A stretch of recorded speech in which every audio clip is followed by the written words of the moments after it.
Hallo liebe Hörerinnen und Hörer. Normalerweise geht es in diesem Podcast um die Möglichkeiten und Herausforderungen der sozialen und ökologischen Transformation. Heute geht es, wie der Titel schon sagt, um die Ukraine. Vor allem um die jungen Menschen in der Ukraine. Dazu konnte ich mich mit Natalia, der Vorsitzenden des ukrainischen Jugendrings in Berlin, wo sie gerade untergekommen ist, unterhalten. In diesen Zeiten bestimmt der russische Krieg in der Ukraine die Medien und unsere Gedanken.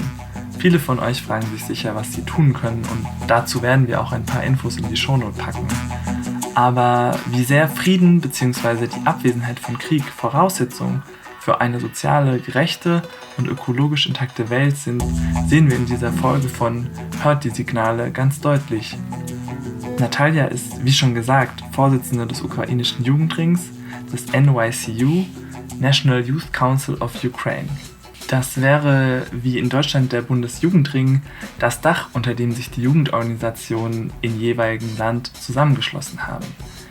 Gleichzeitig gibt es auch noch das YFJ auf europäischer Ebene, der Europäische Jugendring oder das European Youth Forum, in dem sowohl die nationalen Youth Council wie das aus der Ukraine oder der Bundesjugendring aus Deutschland sich zusammengeschlossen haben mit internationalen Jugendorganisationen wie die internationale Naturfreunde-Jugend.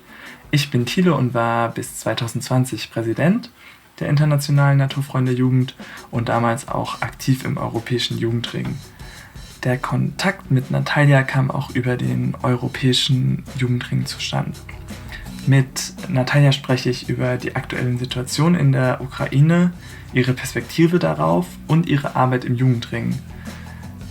Wir sprechen darüber, was junge Menschen in der Ukraine gerade brauchen, warum es vielleicht nicht die beste oder sensibelste Frage ist, die Menschen aus der Ukraine gerade zu fragen, wie es ihnen geht, und was wir als Jugendverband für geflüchtete Kinder und Jugendliche auch in Deutschland tun können. Das Gespräch haben wir auf Englisch geführt und ich möchte an dieser Stelle nochmal eine Triggerwarnung da lassen, da Gewalt, Szenen, aber auch sexualisierte Gewalt erwähnt wird, packen wir die Timestamps des Interviews in die Shownotes und ihr könnt das überspringen und euch das Fazit anhören. Das wird auch wieder auf Deutsch sein. Natalia, how are you? It's the most stupid question that I ever heard from many of foreigners. Natalia, how are you? Because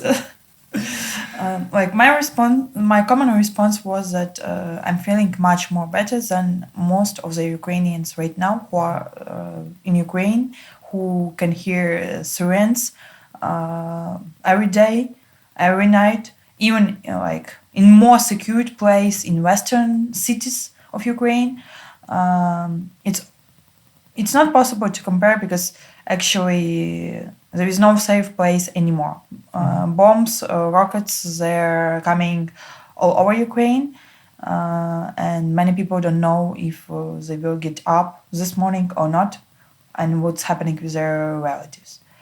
And the war in Ukraine was happening for 8 years. Now it's the full-scale invasion, so you cannot feel safe within the country. Regarding me, I was lucky to leave Ukraine on the second or third day of bombing, and I spent a week in western Ukraine. And afterwards moved across the border with EU and actually to take part in some of the youth events to present the voice of Ukrainian people. And let's say the first feeling was that feeling ashamed because some people who are in Ukraine, they volunteering 24/7. They do a lot of practical things, and when you're abroad, some people might call you okay, you left us, you're saving yourself, and what you can know while being here in safe Europe, in NATO states, territories. So it kind of first weeks I had quite difficult acceptance of why I'm here, what I will do, how our work of like NYC will be transformed, and how we can help and to whom we can help. Because watching the news and seeing that every day young people are dying, that the age of soldiers might be 18, 19 years old, and basically they are just young boys. And understanding that you cannot influence all things, or knowing also that with some of youth organizations and youth activists, you you cannot get feedback, you cannot get in touch. For instance, like we had a really good organization in Mariupol. We had really good activists.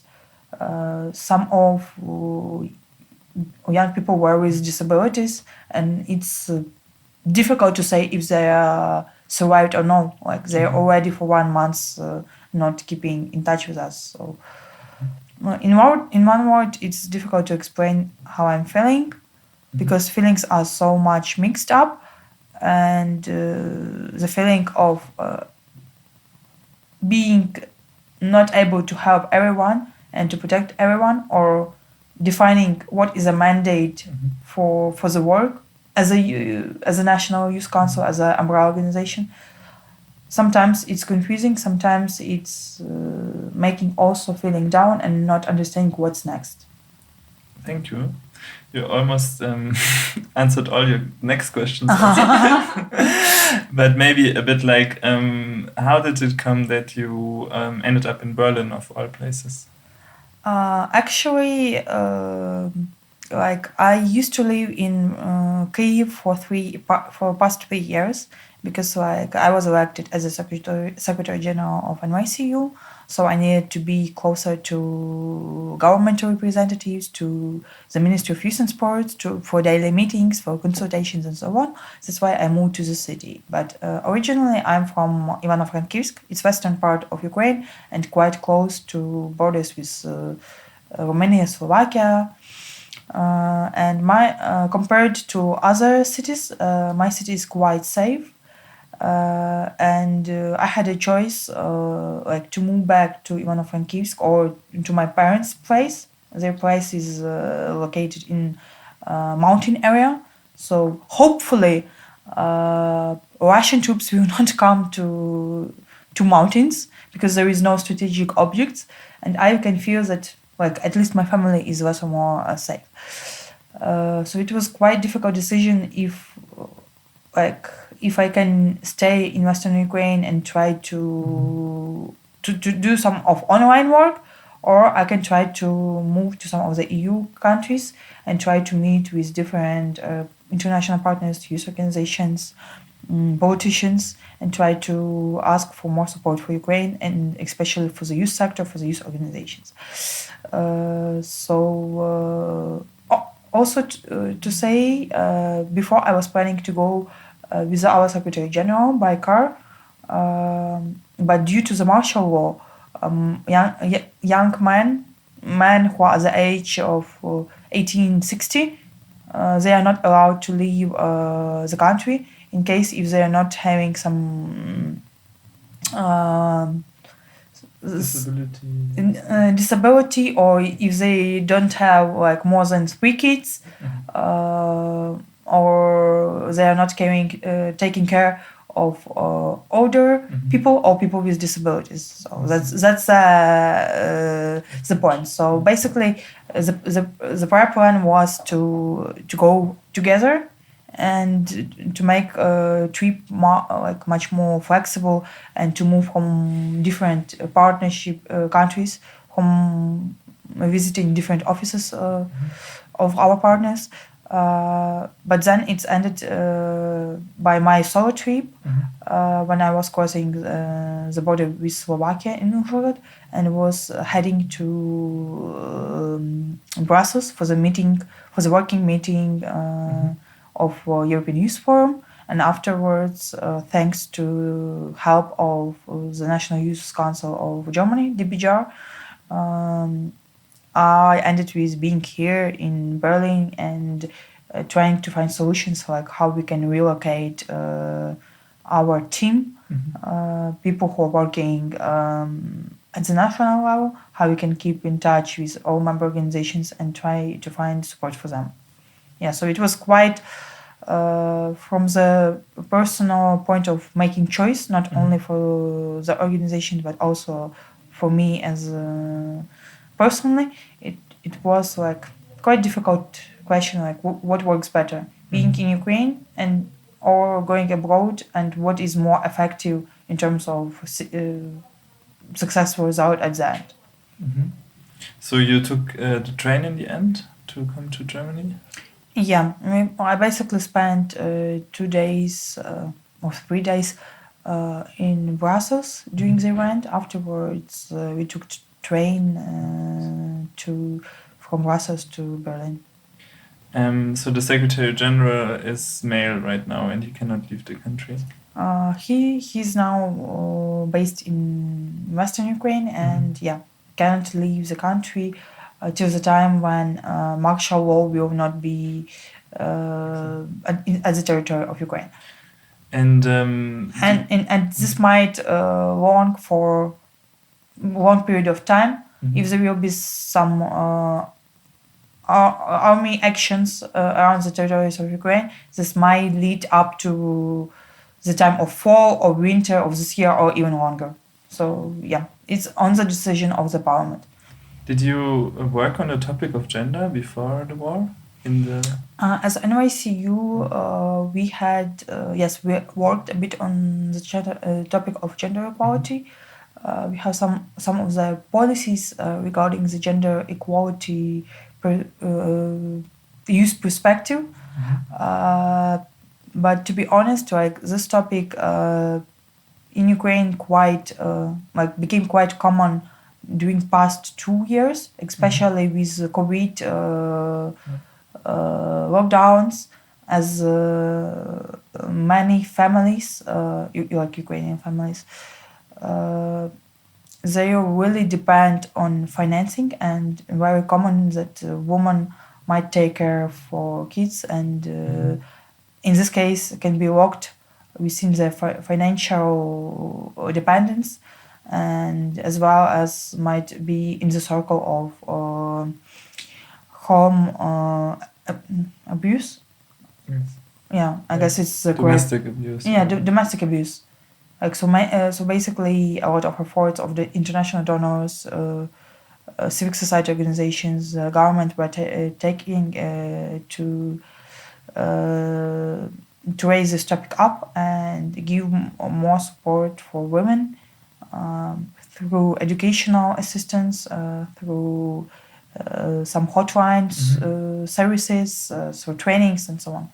And if we talk about the topic of gender equality during wartime, it became more and more actual right now because of the practical things what's happening now. Like right now, there are horrible examples when Russian soldiers raped girls, not even young women, like teenage girls, like aged 10, 12, 14, and it's impossible to imagine how they feel, and it's not possible to imagine like how close this happening to your home city, like Bucha, Irpin. It's like some people say that it's satellite cities of Ukraine, of Ukrainian capital of Kyiv. And all those girls who are brought from these territories which were under army fighting, they some of them, they even afraid of their parents. They cannot talk at all. They are silent. They need mental support. And one of the most horrible things which Ukrainian news were sharing, it's case from Mariupol city as well, when, as far as I remember, several Russian soldiers, one by one, they were raping women in front of her son who is like around 4 or 6 years old, and they were not stopping doing this, and at result she died afterwards, and her son's hair, it became gray. Like what kind of stress the child saw in front, like, and this story, it was transferred for many international media channels, and it's great that like we start to documentate all the crimes which are happening during wartime. And gender equality, it's not only about the crimes which are conducted by other parties, but also regarding how actual is the law. Like if we talk about martial law, I read from Facebook posts of my colleagues that there is one woman, she's quite young, she has a 7 years old child, and right now she's a soldier in one of the battalions of army, and her child was evacuated with some other people abroad, and the only person who takes care of this child, like who is legal representative, it's this woman's husband, who is like basically IT guy, who like who is not, like, who is not having some kind of army training, and he's not allowed to leave the country, and child is staying abroad, and it's another question how to take child back to close relatives.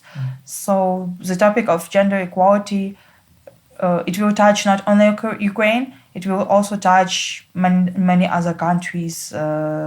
Like if we talk about refugees coming from Ukraine, mostly it's this is young women, like mothers. Many of them don't speak quite English or the language of the country to which they came, for example, German. I had a personal experience of volunteering like 2 days ago. I was translating to Russian or to Ukrainian, and many women didn't know that it's common way that someone can come and say, okay, I offer you free accommodation, and it might be human trafficking or some kind of abuse afterwards. And you still need to educate them, to provide some kind of materials, to explain them why it's not safe even in EU countries. Yes. Because you don't know like who can be some of the people who are kind of volunteers, kind of trying to help, but have not good things in their minds. Yes.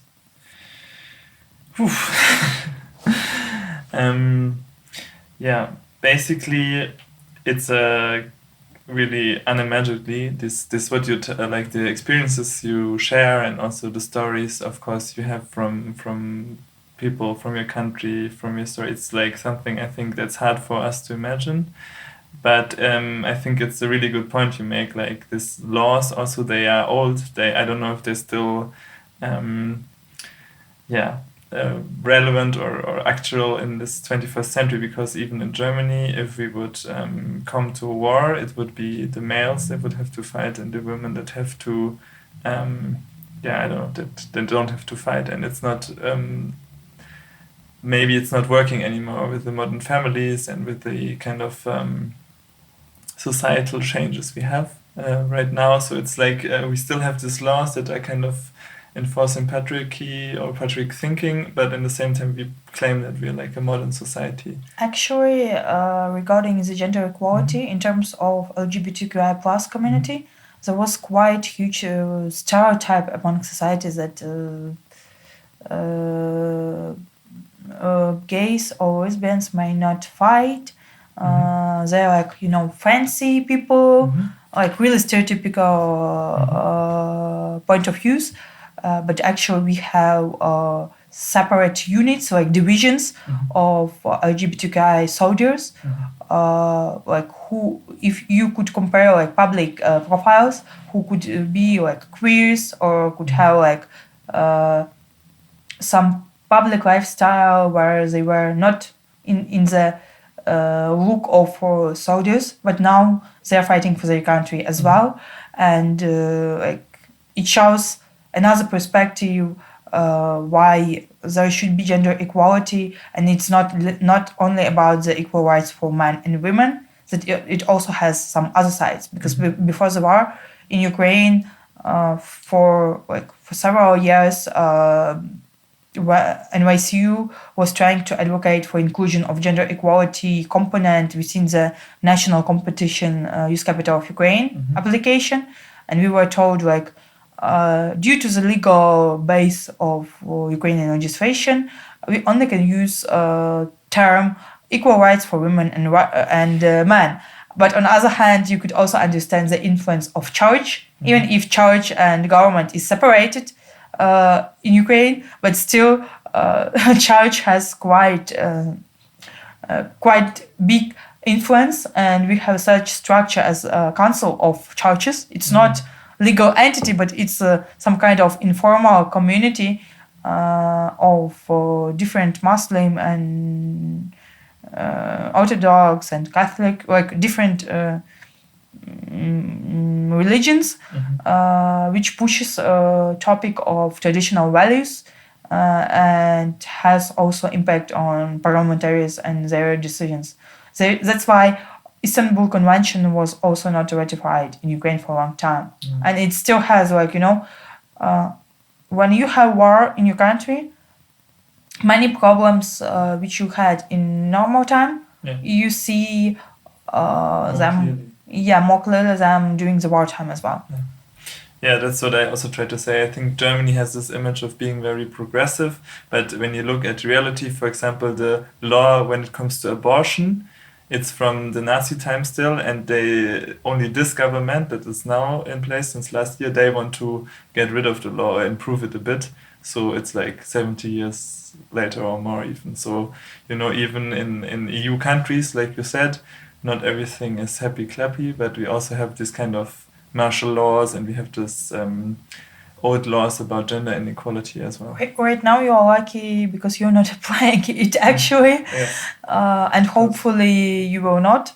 But yeah, I guess when we touch the topic of youth, peace and security agenda, which basically is the first legal document which was adopted within the UN structures, and right now, I believe it needs more wider discussion among youth organizations, among other structures, other European institutions like Council of Europe, EU, and so on. Why? Because, in my opinion, youth, peace and security agenda and its perception by Western world countries, even youth organizations, it's quite far away from what you finally receive at the end. When we were taking part in European Youth Forum event, one of the thoughts which was announced publicly among organizations by one of the representatives of the board, that we should keep in mind that European Youth Forum is not a humanitarian aid organization. And when we talk about Ukrainian case, basically we have legal part of non-profit organizations, and also that they can lose the status if they don't do activities in terms of their statute.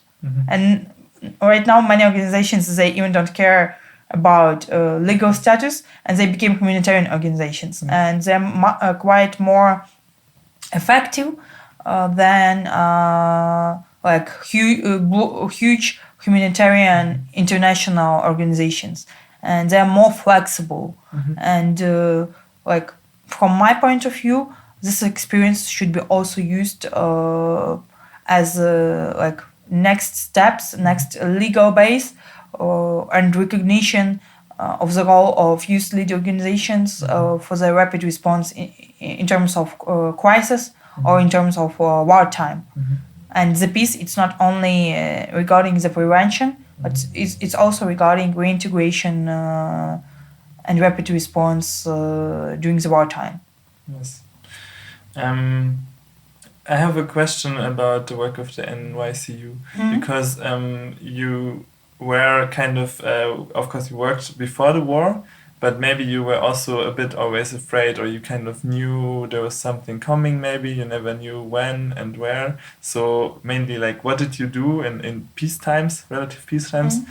And how did you did you knew that the invasion was coming, or was it debated, and how did it affect your work also before? Actually, before the full-scale invasion, like NYCU work was quite common and typical, as the same way as within many countries. Like, we were coordinating our work within common projects with our government, like child and youth friendly community, which is also like international format, which also exists in Germany. Kinder Kommunen, I guess, something Kinderkommunen. And youth capital of Ukraine. We were actually preparing to select next youth capital of Ukraine, 2023, and like the mood was quite calm. We were continuing our work with our organizations. We were looking for more grant opportunities, financing opportunities for them. We are making plans for proposals of youth dialogue for Eastern Partnership countries, and till the end of like even on 23rd of February, we were still quite optimistic, and we were preparing a statement, and which we discussed with our board and with our member organizations, like what we should call on international community to do, how we can support youth organizations, youth activists. And our statement was quite peaceful and based on the resolution on youth peace and security. And some of the people started to say, like, probably we also need to take care not only about youth organizations, but youth activists who actually have really clear pro-European, pro-Ukrainian position, because they might be the first one who will be in focus of Russian troops, of in case if some of the cities will be occupied and they might be kidnapped, and they like their security will be under the threat for sure. And it was 23rd of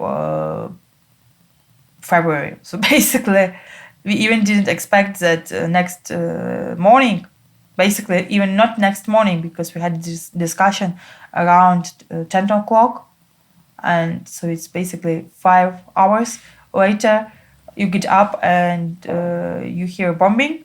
Me personally, I even didn't hear bombing. I was sleeping. I was very tired and I was sleeping quite good. I only understood that something happening due to the call of my roommate, who from Kyiv dislocated to her parents' house, and who explained me, like, Natalia, I guess there is Russian troops already in the territory of Ukraine. And yeah, so we didn't, like, it was discussed in the media. We received a lot of points, like, will Russia attack Ukraine or no? But as a youth sector, we were not ready for this. We were planning actual work, and we were not imagining that somehow we will be in the place of Belarus Youth Council, Rada. I mean, like, the work in exile, but when you don't know what exactly to plan, when you are, like, in ambiguous situation, and first of all, you need to care about security of your friends, of your teammates first, afterwards you can think about actual normal youth work or normal non-formal education.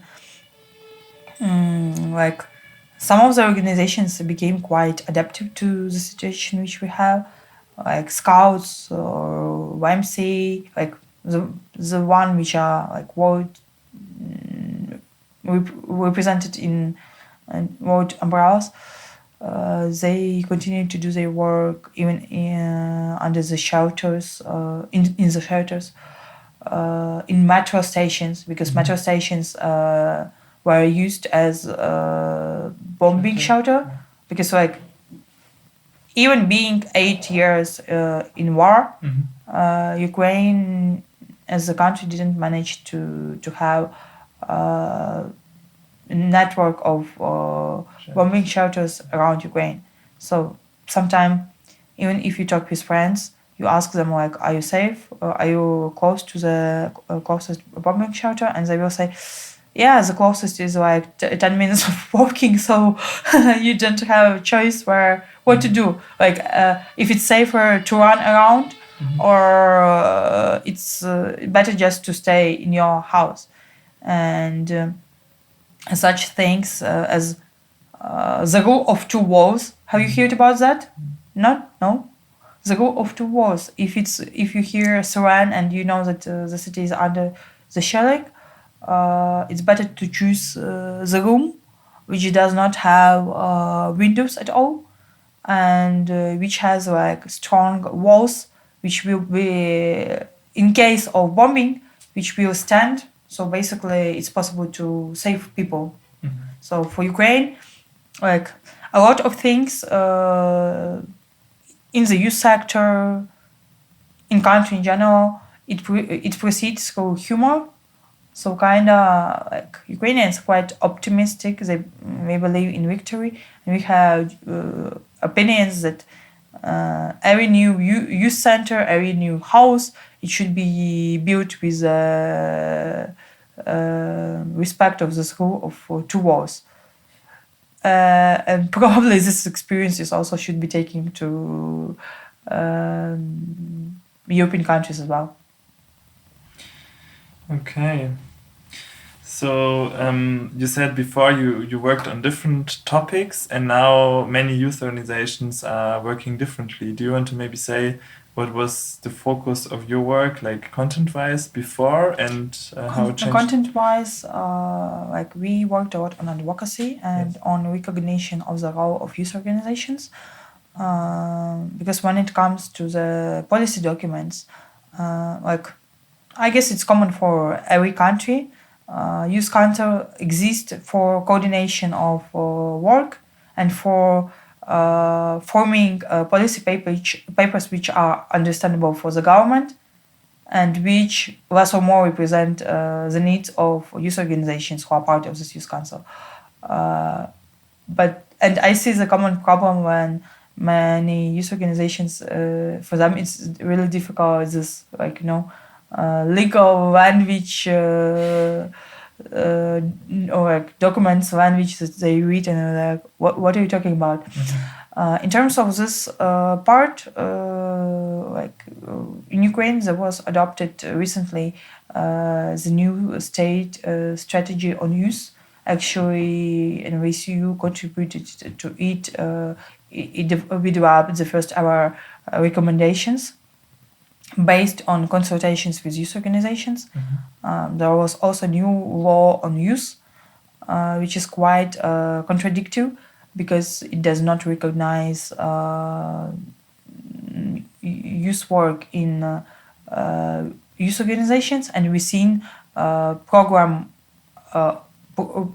individual programs of youth organizations. Like, Scouts, they have like their Scout program, like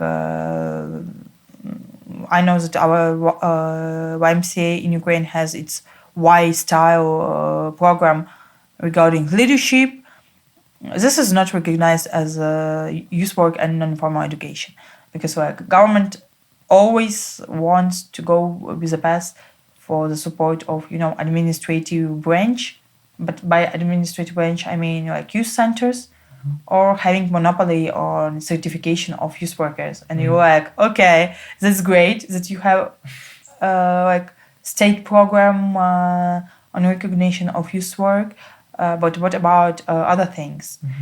So the work of NYCU was basically advocacy of recognition of youth organizations and their role, on inclusion, like what is written on the papers into practical implementation in Ukraine, and also finding financing resources for our members, because like there are different formats, like cooperation within the Council of Europe, cooperation within some projects of European Commission, but very often we find the problem that like different programs, different institutions, they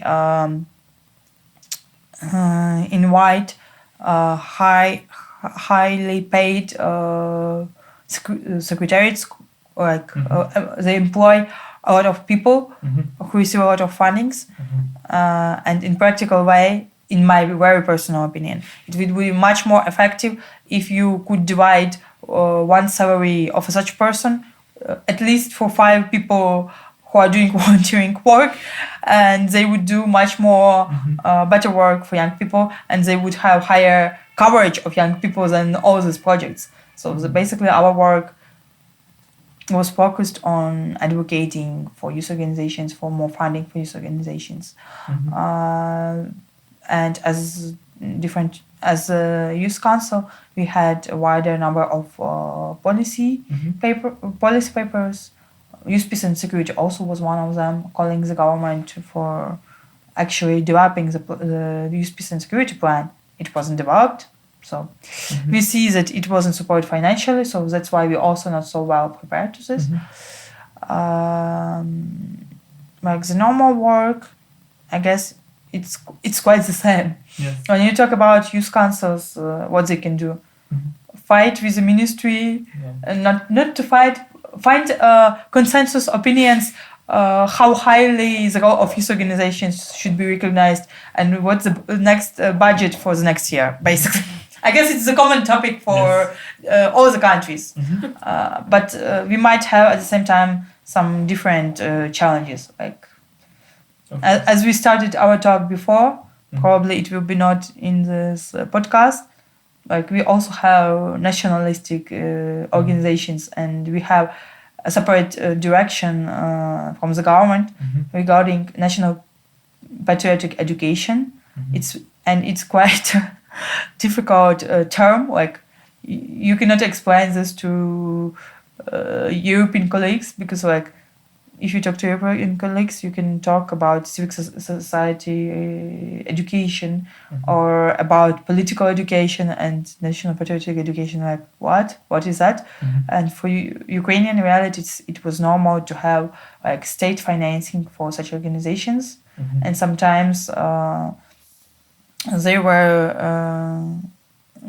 like double financing the work of such organizations. They like the only financing which we can receive from the government, it was competition of youth projects and also competition of activities on national patriotic education. Wow. And some organizations, like could apply on one call and could apply on next one, and due to their capacity, they could receive more funding. And it's like it's not really balanced. So it's also the role of NYCU somehow explain that we need to support different opinions, different ideologies, different youth organizations. Those one who support LGBTQI plus, like who work on youth rights, on human rights, and also those one who work with minorities, because otherwise we will not have inclusive society. Okay, and then the invasion came, sadly. And how is it? Do you still have contact with some of your member organizations? How do you continue working? Right now, as I told, the top priority is to reorganize the work of NYCU. First of all, it comes to the national leadership, because we are all in different cities. Some of our representatives are still based in Kyiv or Zhytomyr. Like Kyiv, time to time bombed, or time to time there are some like Breaks. fights and shootings. So it's difficult to ask people who are basically volunteering to work under the shellings and bombings. It's not humane to do that. So we have some of the part of team which are relocated to more safer place. Like one of my colleagues also staying in satellite city not far from Berlin. So right now we are finding resources and trying to plan next steps of what we can do as NYCU. And we will conduct like first consultations with our members, like what is the most needed support for them. Because the first requests were like, we need humanitarian aid, we need more, we need financial support, we need support for the army. But it's not what we as NYCU can call for international partners, national youth councils, because it's not within our mandate.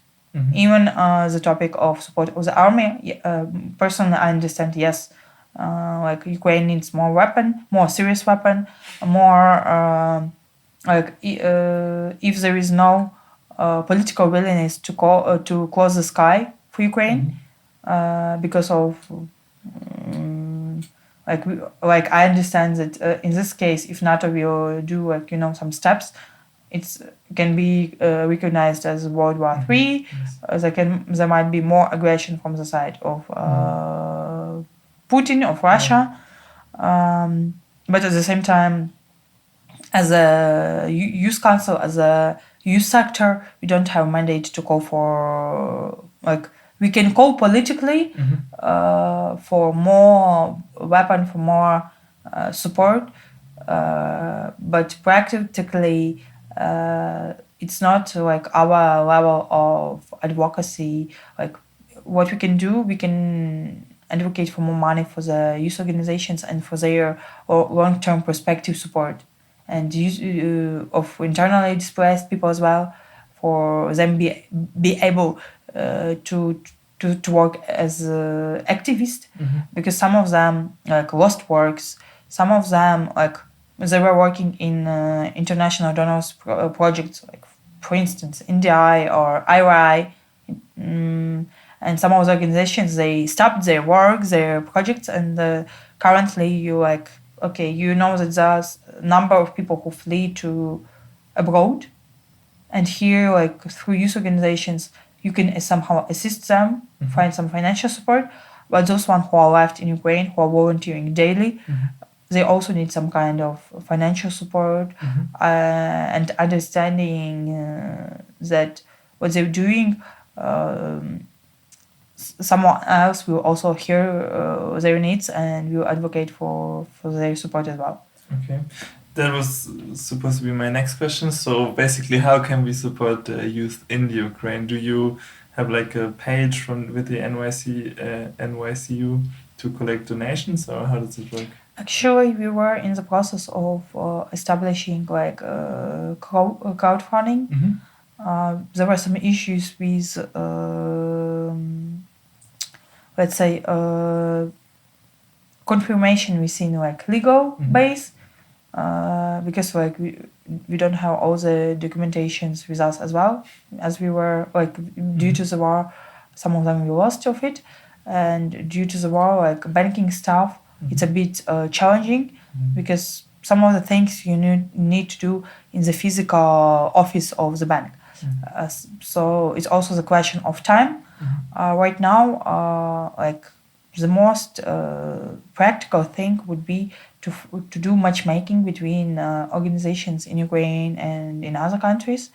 If you know that you you would like to do some kind of project, and if there are some organizations, in long-term perspective, planning youth exchanges, it's also good.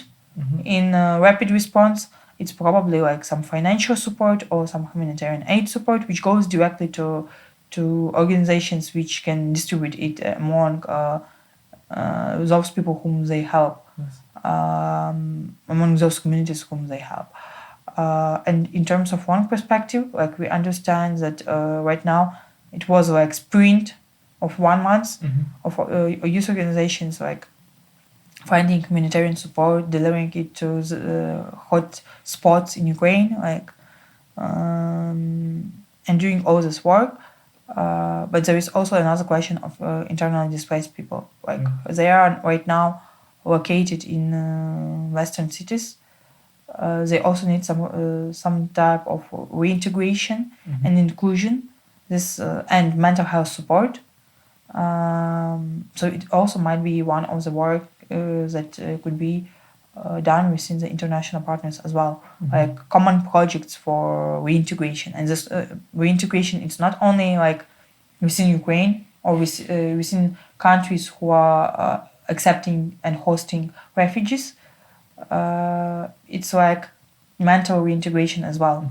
Like many of people who are under the shelling, it will be difficult for them to to go back to normal, to start some of the things, and general activities in new place, like some of non-formal education activities. I guess it will be a huge plus and really good thing to talk about, because I still try to keep in mind that the National Youth Council, the youth organizations have a mandate for the youth field.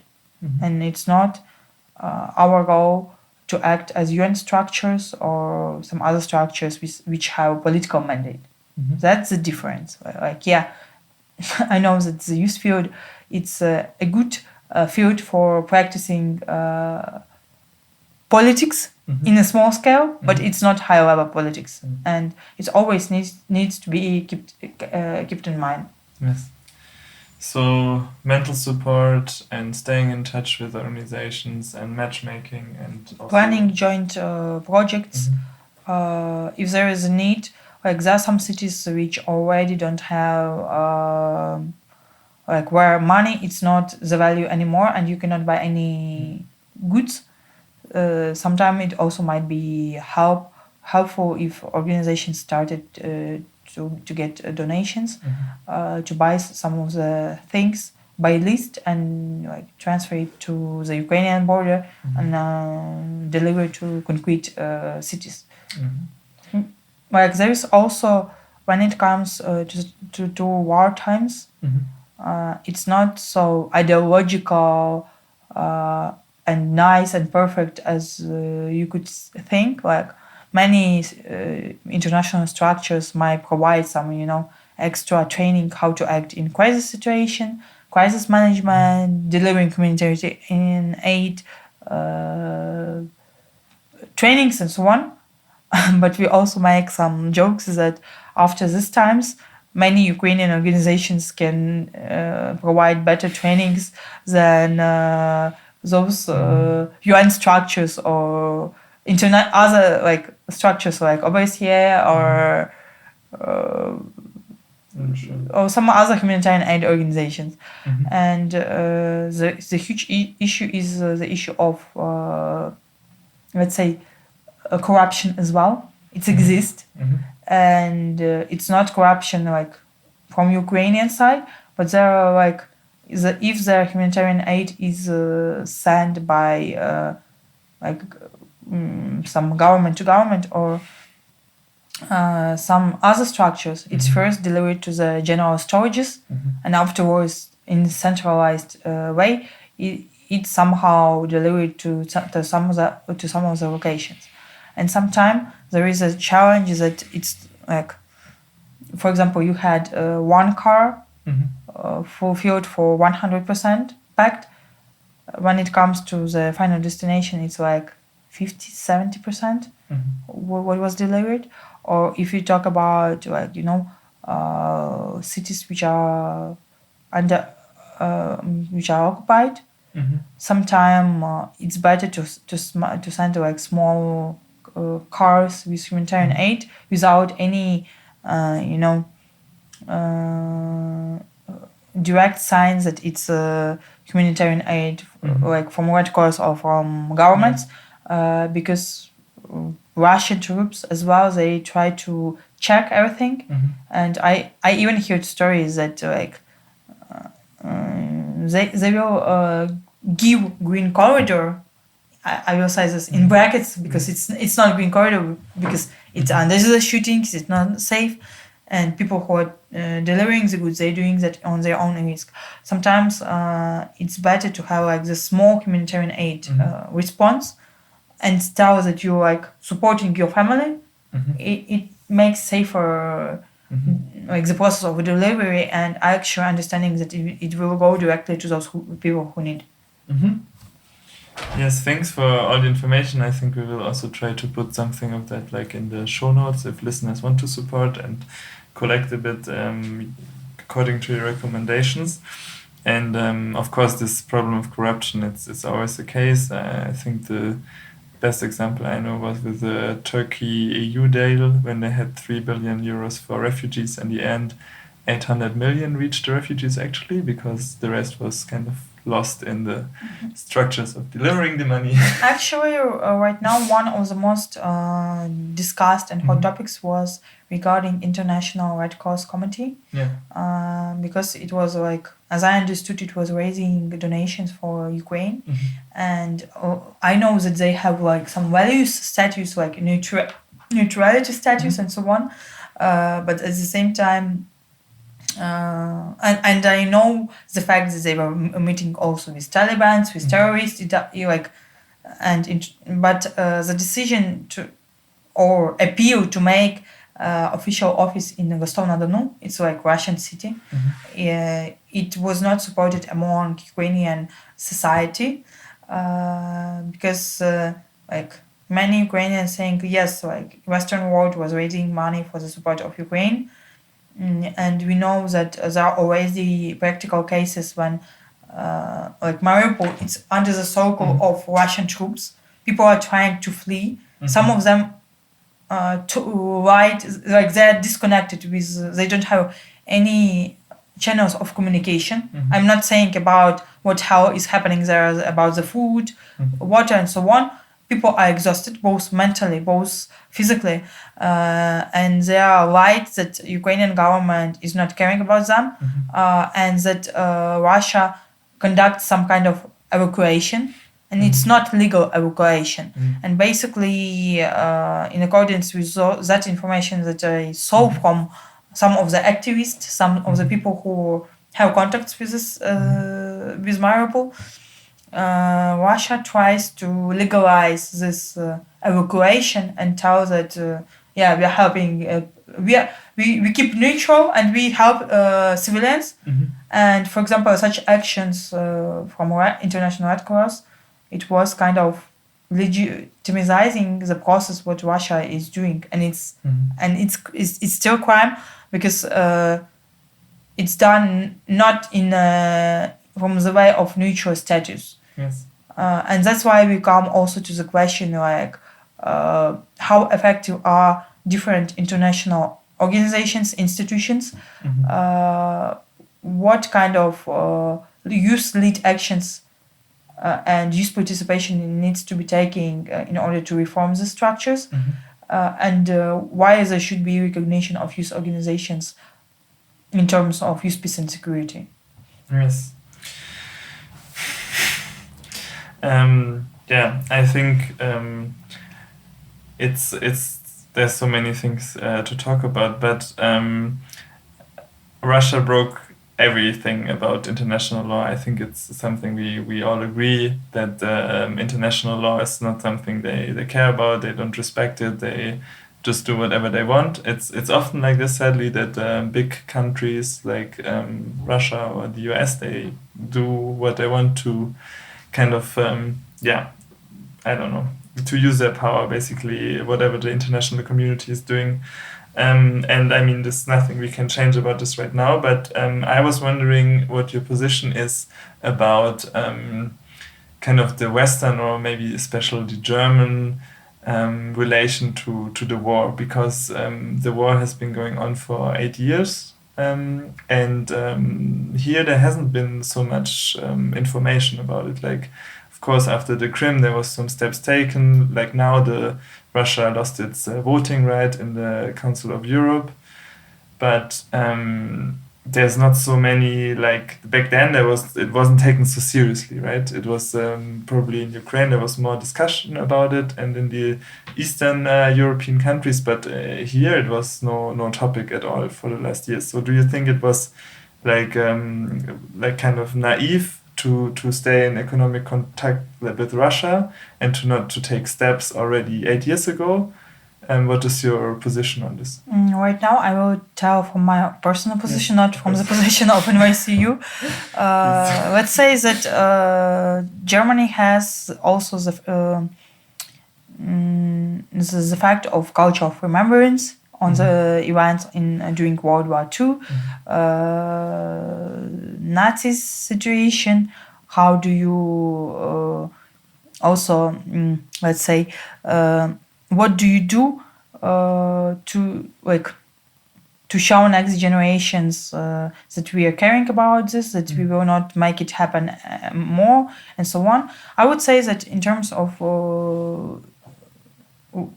relations with Russia and the start of war and invasion and occupied territories, the most support Ukraine probably received from those countries which are close to Russia and who are afraid of Russia, because they understand that it will happen there next, like Poland, like Lithuania, Latvia, Estonia, recently Finland as well, Sweden, because they are close. Yeah.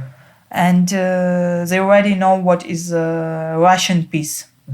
Like in Russian language, it sounds Ruski mir.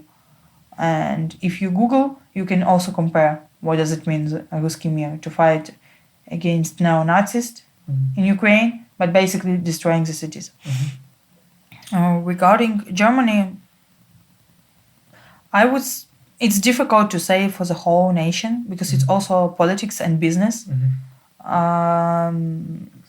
There were discussions regarding Nord Stream 2, which was even in January, as far as I remember, even at the beginning of February, even if some of the countries were screaming that let's not allow it because it will finance Russia, support of Russia in its aggression, it still was like even new politicians who came to the power in Germany, they were like, okay, we cannot do, like, we are thinking, we need to think what's next, and so on. From the perspective of youth policy, there was the idea, from what I see from relations with Germany, there is the idea that somehow the war will be finished, and there is a need to keep in touch with organizations with critical thinking part of Russians, and to believe that democratic process somehow will be pushed and will happen in Russia as a country. What I see, I really understand opposition, so-called opposition. I understand that it's difficult to talk about some of the things because Putin's legislation, self-declared legislation, it's disgusting. Like it's like there is no protection for activists. There is a lot of blocking of work even before the full-scale invasion. But at the same time, I don't understand perception of this activist who cannot say that they're against the war. Yeah. Like personally, I contacted some organizations with whom I had contacts. I asked them like, "How are you? What's happening there?" I didn't ask like, "What do you think about war in Ukraine?" And they were like, "We are doing less or more good. Unfortunately, all projects are frozen due to the ethical and financial norms." For me, it's like, I don't know if you support war and you're okay with the regime, or you're only thinking how to have like some financing from international donors for the support of your work. And if we talk, for example, about Russian Youth Council. Like there were appeals, official appeals, no, not official, let's say communication from the governmental side as well. Like what is the position of NYCU regarding the membership of Russian Youth Council in the YFJ. Even before the invasion, I still was thinking like, and first days of invasion, that okay, we are youth organizations. There should be space for peace building, for youth exchanges, for keeping communication. I also heard ideas of scouts like that. Okay, let's take a look on the situation with French and German scouts, who like French scouts were giving the uniform to German scouts, by inviting them to jamboree, having this like exchanges, peace building. But from a very realistic point of view, if you know that like my generation already showing all this happening, like many young men, young women whom I know, they are in the front, they are fighting. Some of them died, like the young people who are 20, 25. You already see young, babies who were born in the shelters. Some of them also lost parents. They are born when the year 2022. Even if you give 20 years, so when they will be young people in 2042, for example, they still will be remembering Russia and as a aggressive state, due to which they lost their parents, due to which they lost their homes. And for me personally, it's difficult to talk about some kind of, even in the civic society sector, some kind of dialogue and possible exchanges. And I guess it's a question not only of one generation or two. It might take quite a long time. And if we're talking about civic society sector, Ukraine had Maidans, like Orange Maidan, Revolution of Dignity, in occupied cities where are Russian tanks. Ukrainians are coming and protesting with flags, with screaming that we don't want to be under the Russia. There were also videos when Ukrainians were were prisoned into tracks by Russian soldiers, and Ukrainians were just pushing those tracks and trying to free the people who are there. So the question to Russian people, if your activists are kidnapped or taken by KGB, what are you doing? Like, what are you afraid from? I realize that it's a huge impact of propaganda. Even Western world keeps believing this propaganda, because there was a video of one of the Russian TV channels when news editor came with a poster, no war, and all Western world clapping hands and saying, wow, there are some critical people, thinking people, we need to protect them, we need to give them some kind of support. And afterwards Ukrainians okay, we know what is Russia, and we know that it's not done not done from the point of view of activism, of actual solidarity, and it's more like the play. Next times you could see a press conference of the same person giving with nice hairstyle, with nice looking way, giving the press conference that how she will be punished, or saying that Western world should lower sanctions because people in Russia also suffering. But I'm sorry, what kind of suffering? Yeah. Suffering from not having Instagram or not having McDonald's, or suffering from not having access to food, to water, being killed, or understanding that some of the kids will never see their parents again. Like, I also don't understand sometime when Western world, it's not only Germany, but Germany as well, calling what's happening in Ukrainian crisis. I'm sorry. Why it's Ukrainian crisis? Because no, it's not only the Russian crisis. In other words, it also can be called crisis moment when the Western states failed their policy towards Russia and their treatments, or it can be crisis towards democratic processes within Russia, but it's not Ukrainian crisis. No. And yes, we have a lot of problems as a country. Yeah. But at the same time, we have a lot of progress, and we were living peacefully. And I understand that high-level politics. It's I realize that it's play of balancing own interest, own business. I do believe that Ukraine, as a country, as a modern country, as the country which is quite young, I mean by official independence of 30 years, but at the same time we have quite long history, longer history than Russia. And we have this experience of being treated by Russia for anti-Russian aggression over past 3 centuries. It's not 20 years, it's quite long history.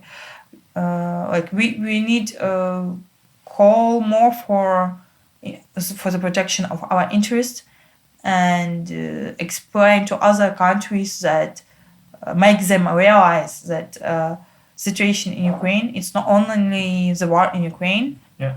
And the world will be never will be the same as before the war. Yeah. That basically it's the question of the security, the new view on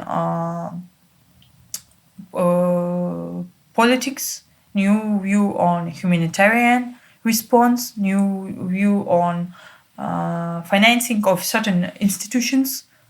Should they be financed so much, or like what model of government they should have? What is the place of young people? Why it's not okay to consult with young people just when you need to put a stick that you conducted consultations? And should we look for quality consultations, and how often they should take place? It's like another topic to discuss, and I guess it should involve more presentation and more perspective of Eastern Europe, of neighborhood states. Like even in the youth policy, our countries, neighborhood countries, were not represented well.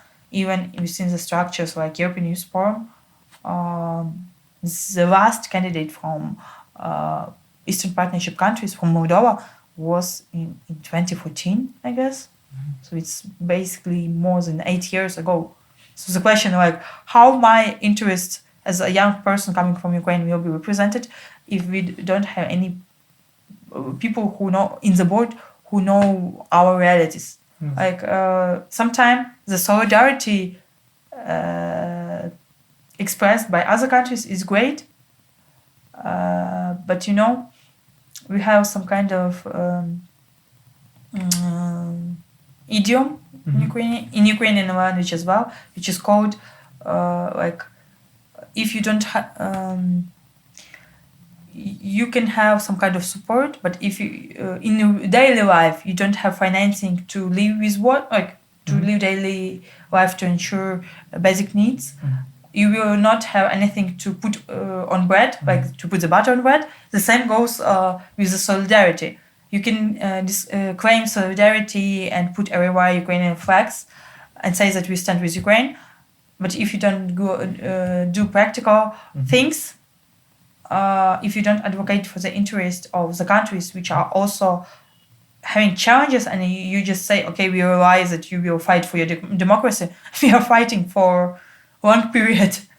And it's also the matter of how it's ensured within already existing policies, what steps are made, what financing is ensured, and so on. Yes. I think there's so many things in what you just said that are true. Obviously, I'm very happy that in Germany generally there was, I think, a strong support of the Ukraine side, because I was actually a bit afraid there would be more Russian-friendly reactions, and it was not like this.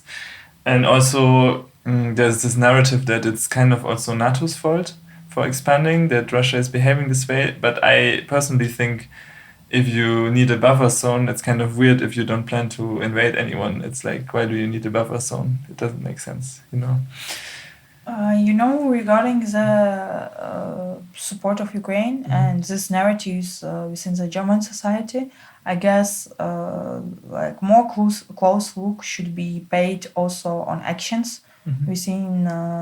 Like I know that there is some kind of Russian Germans or Deutsche Russische, as far as I understand. Yes. Like I don't know, and I cannot claim anything in regard of how it's like what historical roots they have, how it acts, and so on. But when you have minorities, some kind of minorities or some historical backgrounds, you should pay a close look. How do you unite with the general society those ideas? How do you prevent some radical movements? And how do you ensure that their claims, like the balance of their claims and the balance between what they're saying? Like as I mentioned, regarding the Russian Youth Council, we were quite ready for the dialogue and believing that there should be space for the dialogue between a civic society, between young people, like the Black Sea region youth councils. Thanks to Romanian youth councils, we initiated the meeting, the coordination of somehow actions. Russian Youth Council also was invited, not by us, but by our colleagues. They just didn't come. We were like, okay, what is their official position? And like the official position was distributed among private channels, like Telegram, and it was totally Putin's propaganda. They kind of were part of European Youth Forum, but only now, like by my own eyes, I thought that on 18th of March, they celebrated unity with Krim. So they basically recognized an action and how different they are from the government. And when it comes to other things, like you can check Instagram page, which is kind of blocked, but still accessible to Russia and still used by Russian young people as well. And you could see their really cute videos with no Russophobia. And the video is like, really friendly. People coming, like a guy coming with husky for dogs party. And he's not accepted because he's Russian husky. And it's like narrative like, oh, look. Then when the guy with the dog goes away from the house because he's Russian, all dogs, they're running to meet husky, and there is friendship, and the general slogan like boundaries are just in your head. It's great narrative, but it's propaganda. It's like my personal view that not only Germany but Western world should have more attention to this propaganda and should not take it as a as a naive fact that hopefully there will be some democratic movement in Russia. I do hope about it, but at the same time, I do believe that Ukraine should invest in army and should build some kind of protection on the borders, because like we see that international law does not work. If you don't have an army, more generations will die. Yes, this is of course very difficult and questions that we are also discussing right now in Germany, as there's a huge investment in the military. We are already having the 7th biggest spending for military worldwide, and now the government decided to invest another 100 billion of special investment, kind of. And since you know about German history, it's something we are a bit conflicted about. I wouldn't have thought that 75 years after a Second World War, the world would cheer when Germany is getting a stronger military again, but here we are. I can just give another point, like on the history background Of course. and so on. Do you know anything about Holodomor? Like the culture is of remembrance is quite a tricky thing, and you can let's say translate it in very different ways. Sometimes you can translate it in the way when you rewrite the history. It's common way for Russia to do. Holodomor, like it's basically a genocide of Ukrainian nation. It was happening during World War II.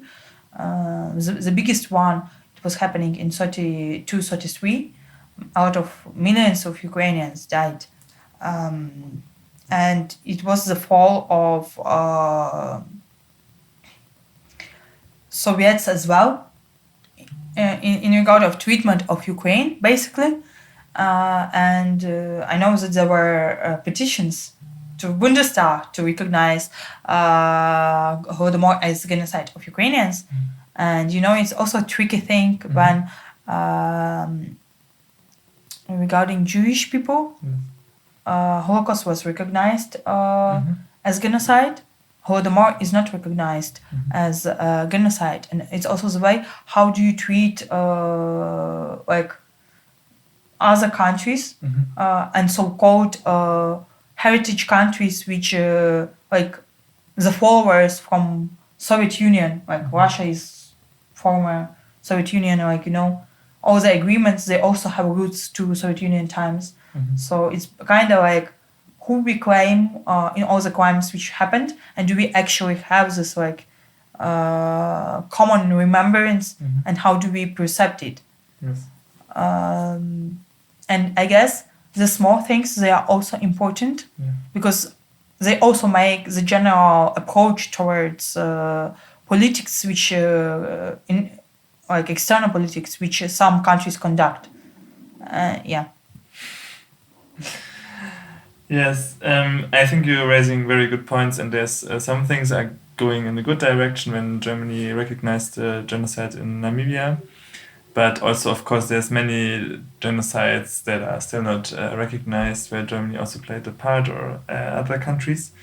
I have a question, last politic questions. What do you think, since the Security Council was kind of founded after the Second World War to prevent wars, and obviously many times already since then it didn't work when you look at Yemen and Yugoslavia and other stories.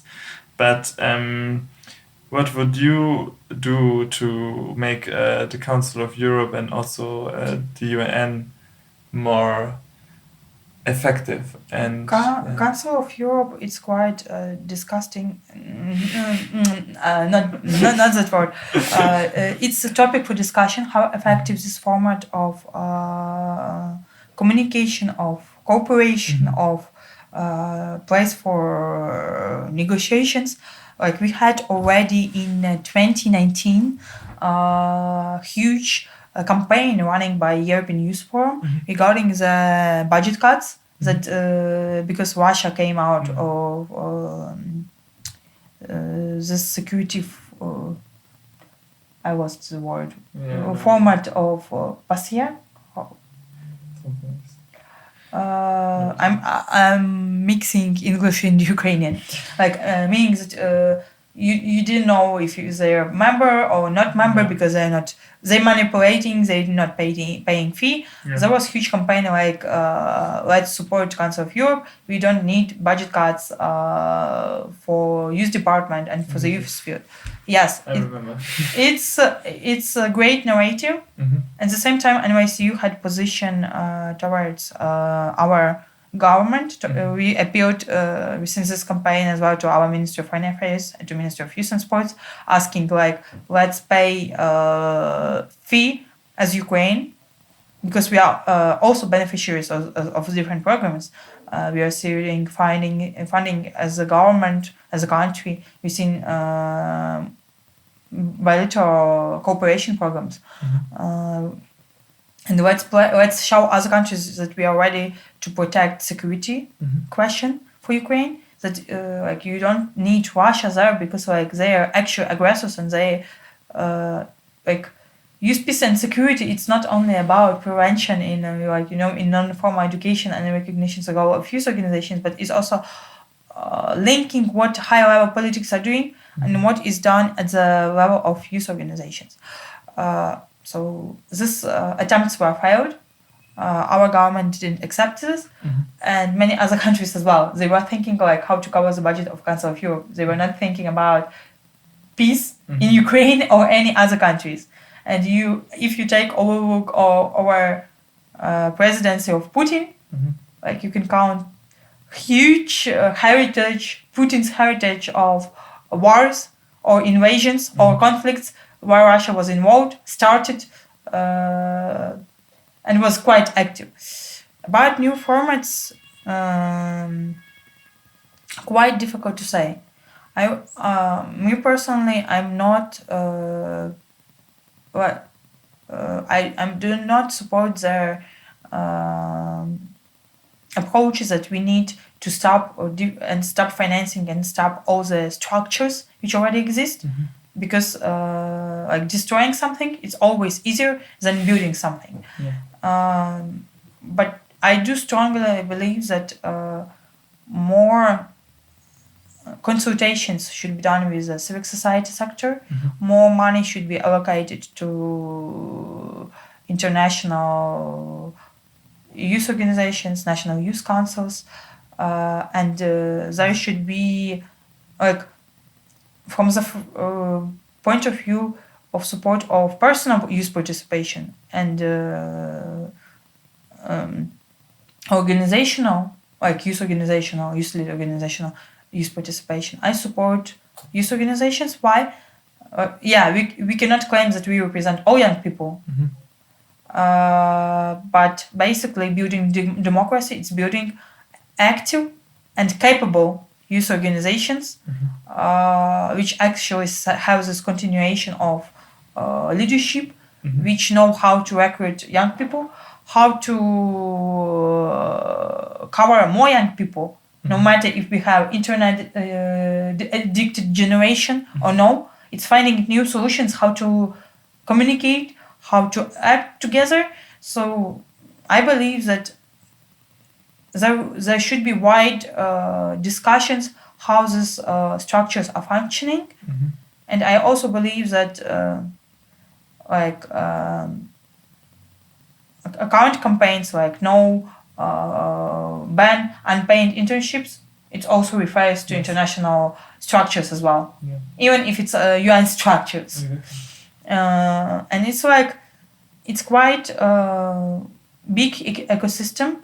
Like you cannot just give the suggestion, let's do like that. Like for instance, NYCU was invited to take part in Y7 summit.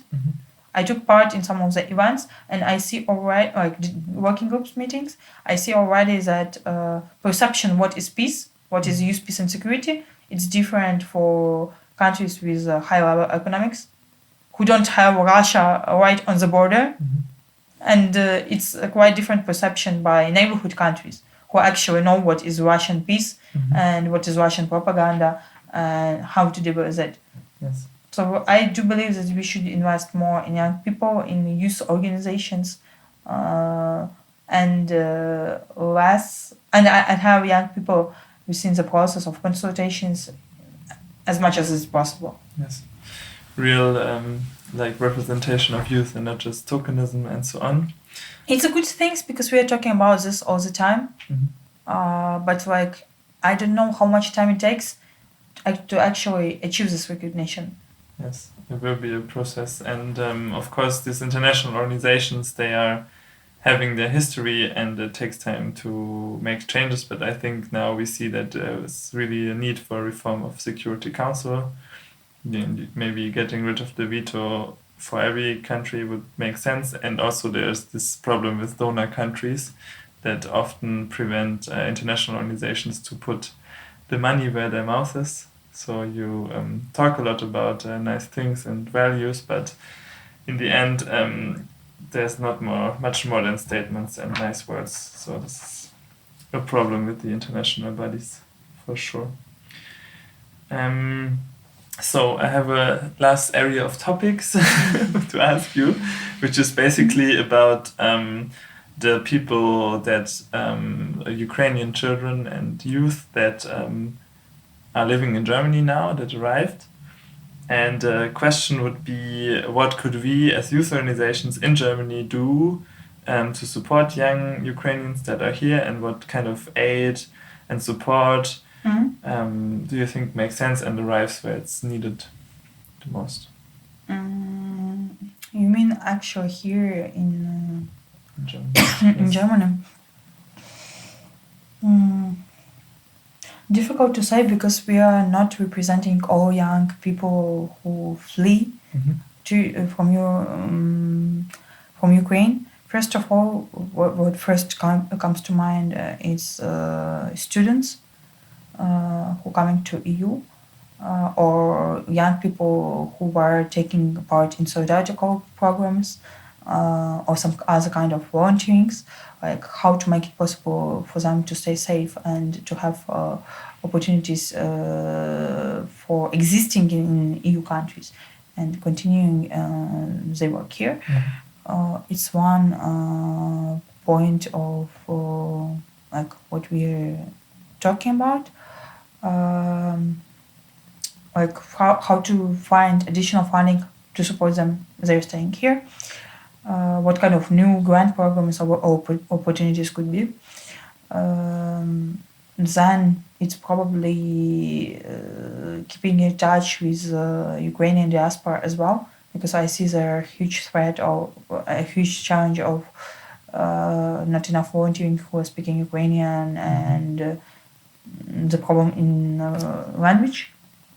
And it's probably some kind of organizing activities for socialization, for integration, and for having some of this mental health support as well, and basic needs support.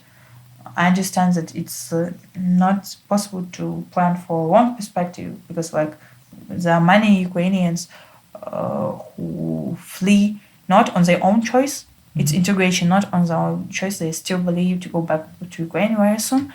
But I do believe this like some kind of activities which could temporarily support them here being in Germany. That's really important. Like it could be just usual activities that you do as an organization, but also with invitation of Ukrainians to participate, or invitations of kids to take part in, and in a play form learn some language, basic language. Or it also might be some employment opportunities, like if you know that you need some specialist and you have some kind of application for them, to include them, like to find activists from Ukraine as well. It's really important. Like if we are talking about, let's say, what youth organizations are doing. Because otherwise, like there is quite a lot of humanitarian aid, quite a lot of things what humanitarian organizations do. But for the question of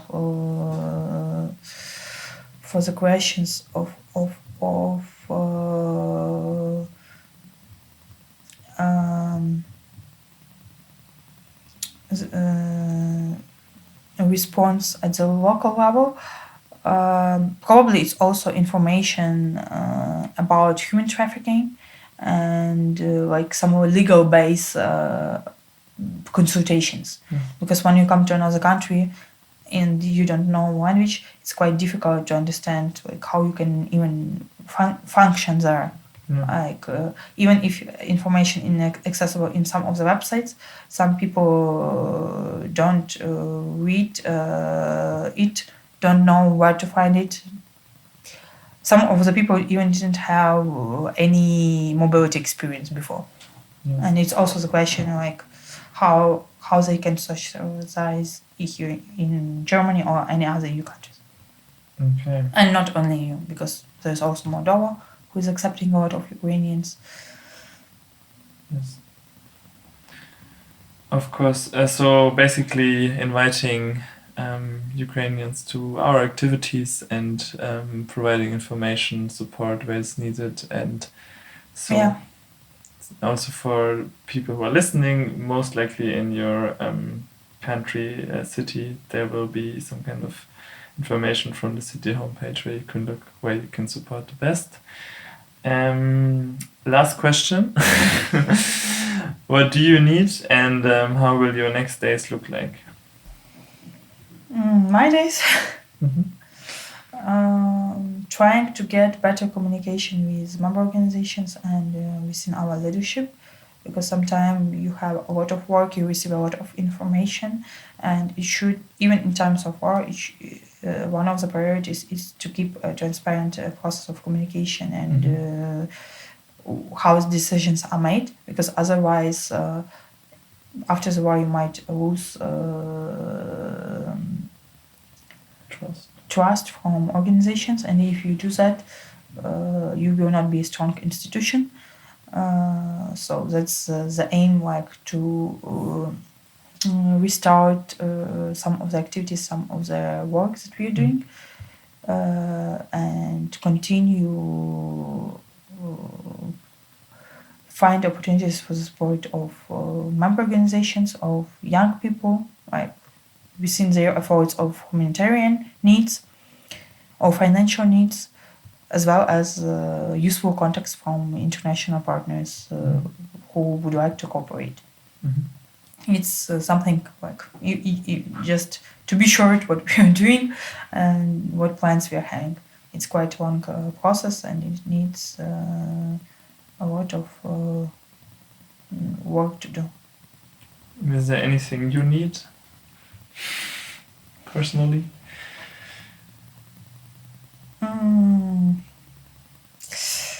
Like right now I'm and my colleague, we're trying to find some kind of work and also like legal stay, like what is the documental part and so on. We're already in touch with some of the organizations, and I personally learned how to talk about my needs and not to be shy about that, because otherwise nobody will be able to help you. So for now, less or more good. If there will be some concrete ideas, for sure I'll tell, like it's not a problem. Then I would say thanks so much for taking so much time to talk to us in these busy and turbulent times for you.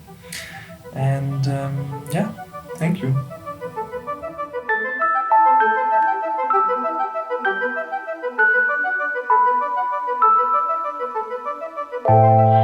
Das war mein Interview mit Natalia. An dieser Stelle möchte ich noch ein paar Eindrücke aus dem Gespräch mit euch teilen. Natalia war die gesamte Zeit sehr angespannt. Immer wenn sie über die Zukunft gesprochen hatte, wurde ihre Stimme ganz leise, ganz im Gegensatz zu ihren Beschreibungen der aktuellen Situation oder der Vergangenheit. Da war sie laut und kraftvoll. Sie steht im engen Austausch mit vielen Menschen, die vor Ort sind und die Angst und Leid selbst erleben. Es ist unvorstellbar, was sie und ihre Kolleginnen aus den Jugendverbänden gerade erleben und trotzdem leisten. Eindrucksvoll hat sie beschrieben, wie sehr die Kriege ihr Denken und Handeln bestimmen. Dort ist gerade völlig nachvollziehbarerweise kein Platz für andere so wichtige Themen wie Klimaschutz.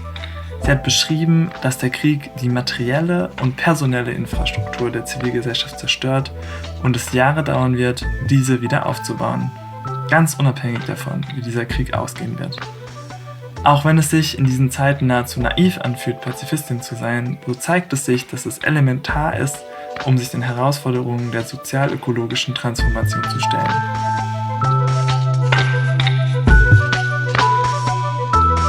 Das war die Folge zum Krieg in der Ukraine von Hört, die Signale, dem Podcast der Naturfreunde-Jugend.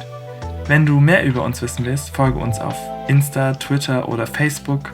Laut mitmischen, radikaldemokratisch, für eine sozial-ökologische Transformation, das ist die Naturfreunde-Jugend.